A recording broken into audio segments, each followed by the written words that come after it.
What up, world? You on the mic with Mike, Mr. Mike. And this is Keep That Chair Spinning. Let's get it. All right, good people, welcome back. As I said, this is Keep That Chair Spinning. I am your man, Mr. Mike. What we have today is simply a new thing that we're gonna hit you with. This is what we like to call GemsDay.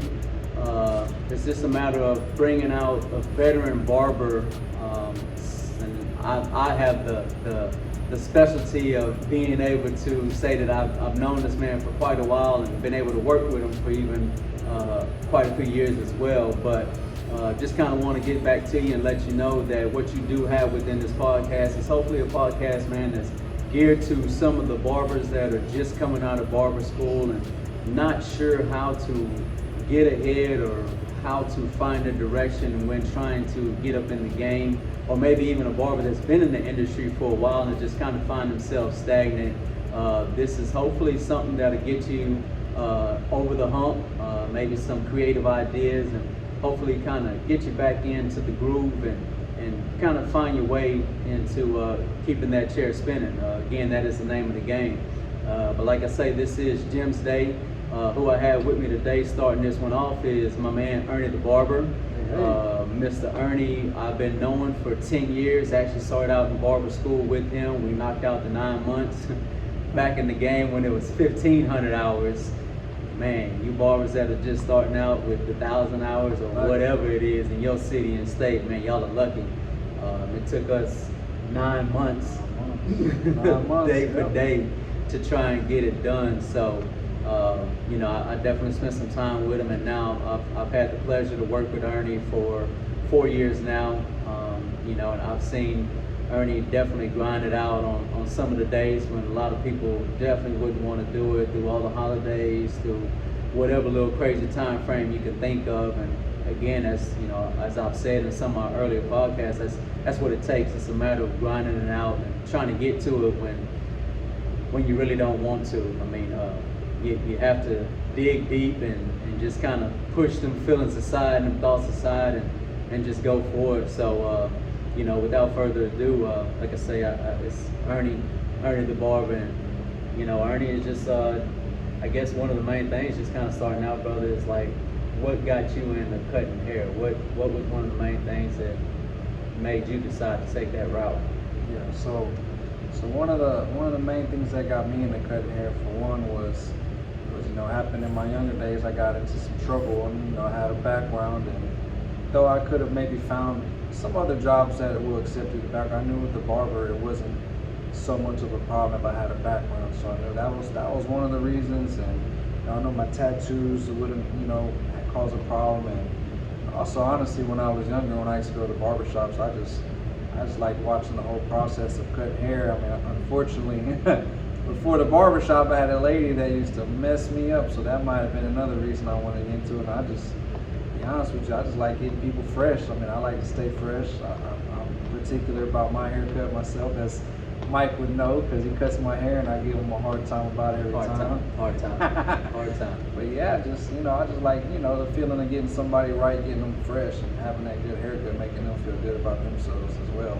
Definitely. And so, again, as we said, I started out with you in barber school, so as well, you've been at it for almost 11 years now. Yeah, 11 years now. Definitely. So, I guess kind of to look back, if you were to talk to your younger self, Ernie the Barber, at K&G Barber College, trying to find your way out, or maybe even at your first shop, what is something that you, Ernie the Barber, today would tell the younger Ernie the Barber, 10 years ago, 11 years ago? And I think one thing would probably be take your craft serious. Like, I mean, I was taking it serious, but it got to a point where I guess I did get a little burnt out a little bit on it, and started thinking about other things. But now that I look back on it, if I would have really stuck to it and really took it serious as I could, I probably could have been even more farther along than I am right now. Yeah, definitely. I think we kind of all get there again where we are right now. For the whole means of the podcast is you find yourself a little stagnant and you feel like you peaked out. You kind of hit that tip and you're not sure what to do, and so you get sidetracked and you veer off a little bit. So I definitely get that. I think I was probably there about year 3 myself, just kind of unsure of what to do, and really wasn't feeling like I was getting the help. So I can definitely get that. I guess now knowing what you do know, what is some information or some advice, some pointers that you could give a barber today that is coming out of barber school, or maybe even fresh out, trying to find themselves a shop? I say one of the main things is, once you find a shop, well, first of all, when you get to a shop, you want to try to stay at that shop if you can, unless it's just something just absolutely just crazy, or something you feel like it's just not a good environment, maybe it's not good for you, and it's a real reason to leave the shop, then leave the shop. But if you can, at your best, try to stay in one shop. Don't go shop hopping and bouncing around shops, because I did do that at one point. The first shop I went to, I was there for about 3 years, but I left there and I went to another shop. I was there for about a year, about a year and a half. Then the next shop I went to, 8 months.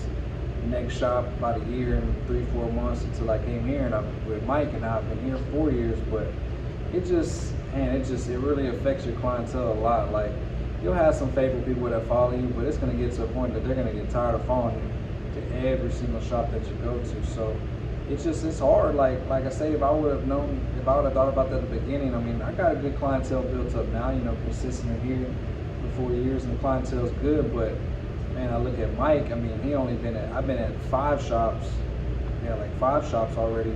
He's been from the one he started at to the one he owns now, and he's got all his clientele that's been there because he stayed in one spot. And then even when he moved, he was at that shop for what, 6 years. 6 years, and so even when he moved, he didn't move too far. I kind of bounced around between Galveston and Big City and Friendswood, and people follow me. But if you can, if it's possible, stay at that shop until, I think the only reason you should really leave that shop is if you're ready to open up your own shop. Other than that, stay at that shop. But unless there's something going on, which another advice would be, when you're looking for a shop, what to do, something I never did, but now that I'm older and I think about it, maybe look at the reviews at the shop, maybe stop in the shop and talk to the owner, keep the vibes, what kind of music they're listening to, just to see what kind of shop it is. Because I tell you, there's going to be a lot of hood shops, and I've worked at hood shops, I've worked at ghetto shops, worked at the shop where we're at now, where it's professional. And I get it, for barbers out there, y'all want to, you live whatever lifestyle you live, that's fine. But it's gonna, whatever shop you're looking for, that's the type of clientele and business you're gonna get. That's the type of money you're gonna make. If you want to go to them hood shops where they're doing all that ghetto stuff and got other extracurricular activities going on around, or the music they're playing, and hey, if you want to listen to whatever music, that's on you. But if you really want to make it, you're gonna want to attract more people that don't want to hear the music that's cussing all the time, because you're gonna have kids and moms coming in, or you just have older professional businessmen that don't want to hear that type of music, and they don't want to come to the type of environment. You want an environment that's fitting for everybody, that everybody can feel welcome to come into, because that's how you're really going to grow and make the money. You want to welcome all types of clientele. Definitely. You try your best not to step on toes. Again, the name of the game is to keep the chair spinning, so you don't want to limit yourself, you don't want to hinder yourself. So if you are at that shop where the weed smoke is potent, it's present, or you can tell somebody is sitting here with the styrofoam cups, and everybody passing the bottle around, like it's honestly not going to be that profitable for you, because little Becky and her 2 kids, they don't want to come in and see that. Everybody has to have a standard. Like, you have to outgrow that mindset, and you want to put your customers in a good situation. I think that's kind of my mission statement for the shop we're at, where I want to make sure that my mom can come to the shop. I want to make sure that my kids can come to the shop and not be disrespected by the music or the activities that's going on. Again, not everybody can control the tongue. Not everybody doesn't have the same mindset, but I think it definitely is a matter of how volatile is it. So I think that's definitely something. Something. Sure. And another thing is, I mean, if you go to that shop that's doing all that stuff, I mean, yeah, you'll have those customers that come to you every week, but I'll be honest, the best paying customers are some of the people that aren't going to be attracted to that type of client, aren't going to be attracted to that type of environment. They're going to want, if they're a businessman who makes good money, they're going to want to come into a professional business. They're not going to want to come into some everybody's in there just hanging out, chilling type of shop. Like, and that's where your money's going to be at. Those are the customers that are paying you top dollar for your haircuts, and you just wherever you put yourself at, you're gonna, wherever the environment you get, that's the type of clientele you're gonna get. And nothing against anybody that lives like that, because I welcome. I mean, I got clientele from all different types of backgrounds, but I mean, the best paying ones and the best customers you get are gonna be those business guys that got a good type of job, a good career, and they make good money, and they're willing to spend good money on a good haircut. And it's a lot more than just the haircut. It's the environment, the conversations that are going on. It's a lot more to it to keep your chair spinning, as Mike would say. Yeah. So, kind of dating back, telling us, 10 years ago, what were prices like for you starting out? Ooh, man, for me starting out, it was $13 and $15. So, man, barbering's come a long way since then, thank goodness. And so yes. now we're at $35, $40 now, so it's a lot better prices now for sure. I guess the other half of, I believe you were like me starting out as well. There wasn't an online booking. You are yay or nay? I love online booking. I think online booking is amazing. It's changed the game because, man, it just keeps you organized, and it keeps you from having to be on your phone. Because I guess that'd be another thing. Stay off your phone. Like, I get it. Your phone is your business too. But that's what's so great about online booking is it keeps you off the phone to a minimum. Like, I get it. There's times you do have to get on the phone, and there's nothing wrong with that. And you explain that to your customers. Like, give me a second. But if you're always texting on your phone or always talking on the phone while you're cutting hair, don't nobody want to hear what you got going on with your baby mama drama or none of that. Whatever you got going on, when you're there, your attention needs to be on your client. Now, there's going to be some clients that maybe don't talk a lot, and that's cool, but still don't get on your phone. Just because they don't talk to you a lot, they don't want to hear you talk a lot. So just, I get it. There's times you have to be on your phone, and there's nothing wrong with that, but just try to keep it to a minimum. And I think that's one good thing about online booking is it keeps you off your phone.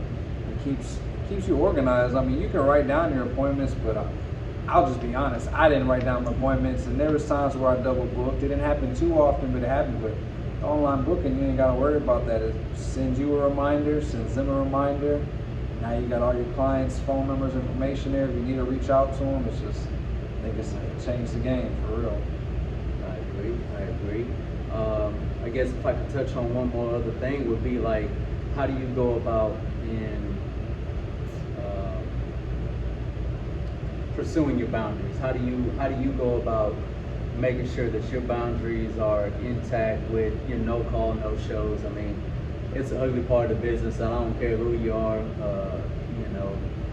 The best of the best, they always get somebody that's gonna stand them up, because people are just weird these days. They're different. They don't appreciate your time, no matter what type of system you have in place that they're getting docked or fined or they're having to prepay. You're still gonna have somebody no call, no show you. So what is some of the better things or other ways that you go about with your boundaries, like you say, staying on the phone? Like do you do you make it a one-time thing? Do you have a leniency? I'd say, let's see. It depends on the situation, because I know that there are sometimes where emergencies happen, and I get it, because it happened. Something could happen spur of the moment, and I get that. But let me know for one. Explain to me. I'll have some leniency, but I got to be honest. If you're having it every single more than one occurrence of it, And then I'm gonna be honest, I might start to think that maybe some of those really weren't emergencies, you just kind of lied to me. But if it's happening every now and then and it's something that really happened, hey, I'm a nice guy, I have leniency. But if you're one of those customers that just don't give me a reason, and you're just like, oh, I overslept, or oh, I forgot I had an appointment, I'm gonna be like, oh, okay, well, I'm gonna have to charge you a fee for that because I could have had someone else in the chair. So if you're just sleeping in and forgetting you had an appointment, I'm sorry, it sounds mean, but that's your problem, because you know what? That's why we have online booking. It gives you notifications. There you go. And you need to be a responsible adult for your haircut, because I'm being a responsible adult and I'm at work ready to cut your hair, so you need to be responsible as well. And so you need to be held accountable for your actions. But there's times I know emergencies happen. If something like that happens and something that really happens, hey, I understand. Hopefully, I hope whatever happened is all right with you. But yeah, that would be how I go about no call, no shows. I got you. Definitely with the online booking, again, that's where you get the help from the system itself. At least with us, we use Squire. They have, when the customer books, they, depending on how many days out, Squire will send the customer an email the day before. If you go check my emails right now, I have about 230 emails that I have not opened. So I get some people not checking their emails, but Squire does at least send the email the day before. Well, no, it sends a text message too, though. Well, now I know it sends a text message at least an hour before the appointment as well. But I think the fact that they hit you the day before, you can't forget that. Yeah, most definitely. You can't forget that.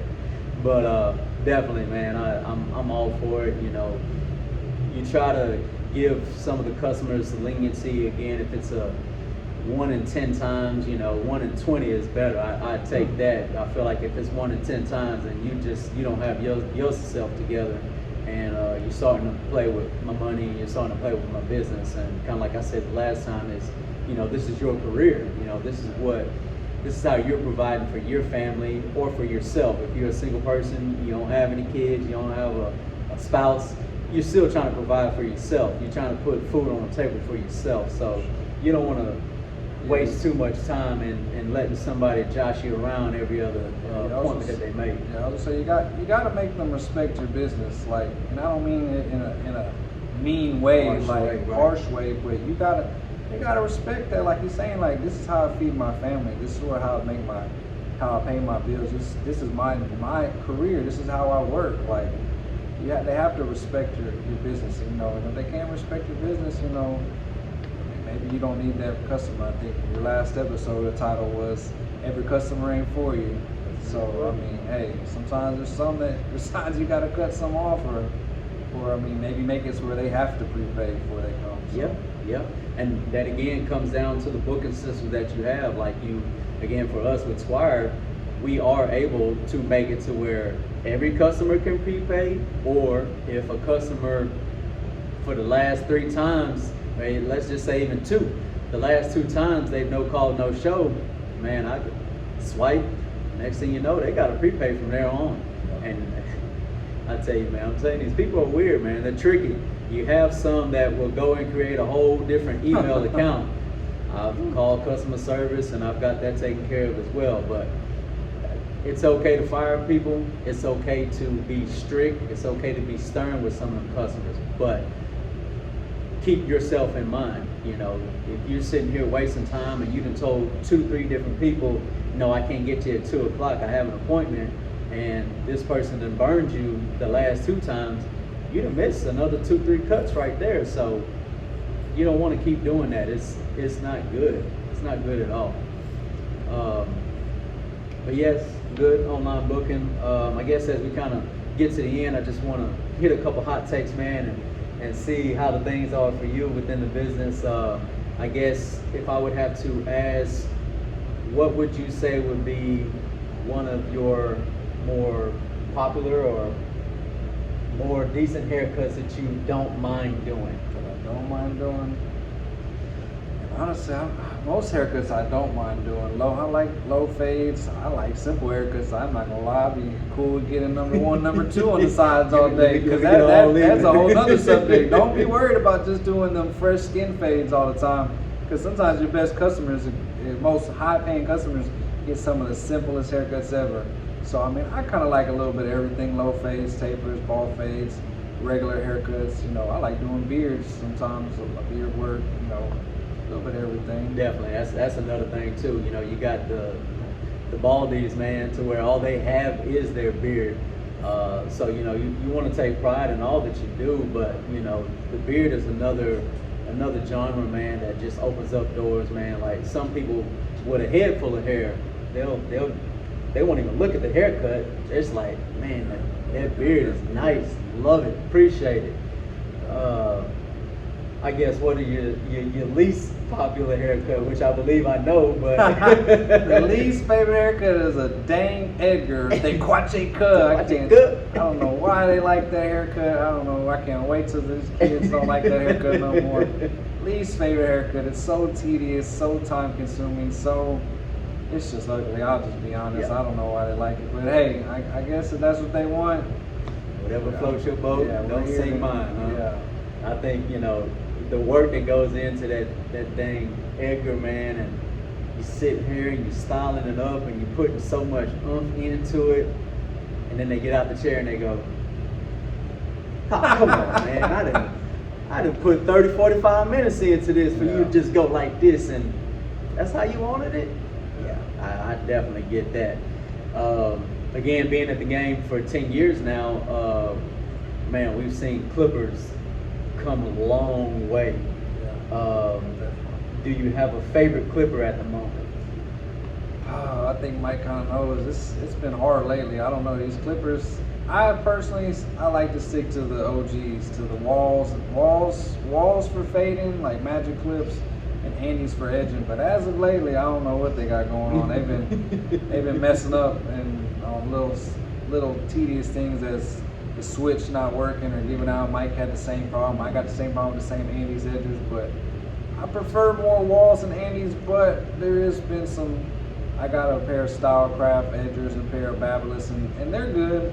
They're good, but I'll be honest. I think that they are kind of hype, but I think since they came out, they are getting better. But I kind of like to stick with the originals, Andes, walls.